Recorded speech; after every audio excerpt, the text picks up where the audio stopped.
Cheddar sausage muffins are perfect for breakfast on the go, brunches, or a savory snack. These muffins are a take on a southern favorite, sausage balls, and can be made with gluten-free flour or all-purpose wheat flour. Hi, I'm Melissa Erdelak from the gluten-free website Mama Gourmand, and today we are going to make sausage cheddar muffins. These things are always my #1 shared recipe on Pinterest. Daily, they're my most viewed page on my website because what is not to love about sausage, cheese, and carbs? The good thing is you can make these with gluten-free flour or regular flour. They work too. Normally these muffins are made with Bisquick, which is not gluten-free, but I adapted the recipe for just flour so you could do an easy swap out no matter who's enjoying them. So let's make your gluten-free life a success and not a hot mess. The first thing we're going to do is brown the sausage for the recipe. If you need a gluten-free recipe, just make sure you read the ingredients on it and be sure that there's no fillers that are unsafe. Otherwise, just use whatever breakfast sausage you prefer.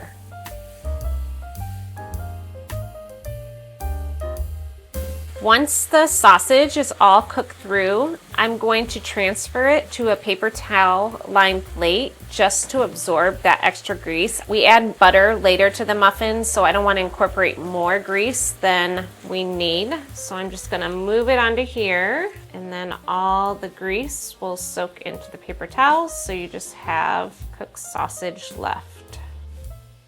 So we're gonna mix everything together in a large bowl. First, you're gonna add 2 cups of flour, and like I said, this can be gluten-free flour or just regular all-purpose flour, 1 tablespoon of baking powder, and a ½ teaspoon of salt. So just whisk all of that together, and then we're going to add cheese. So I recommend always freshly grated cheese. I use extra sharp cheddar. Even if you're not a sharp cheddar person, when you're baking with cheddar cheese, I really recommend using a sharp or an extra sharp, because if you use mild cheddar, the taste just kind of gets lost in everything. So go for a sharper cheese in this recipe. And then here is our sausage that we cooked and has been drained on the paper towels. I'm gonna go at it like this, kind of pick it up like a taco and dump it in. And then just combine all of that together to work it in with the flour. Okay, now it's time to combine our liquid ingredients.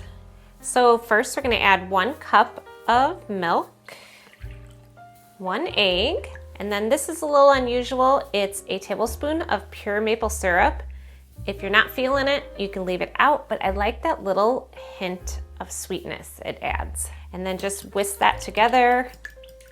And then we are just going to pour the liquid ingredients into the dry and mix that together. So we're also going to add melted butter to this, but I like to mix this in first because you risk the melted butter re-solidifying when it hits with the milk. So first I mix all this in, and then I'll finally stir in the melted butter. So then I'll add in the melted butter and just mix everything up. So as you can see, the mixture is pretty thick. It's not like a typical muffin batter. It's almost like, if you ever had sausage balls before, they're so good. People will have them for like parties and stuff for an appetizer. This is kind of what it will taste like. All right, we're ready to put it in the muffin pan.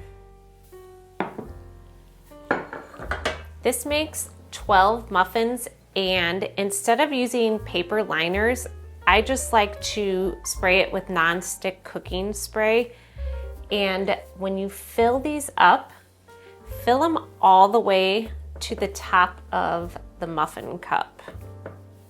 All right, so we have all the batter evenly divided, and then a little optional, but highly recommended, because why not, sprinkle a little more cheese on top.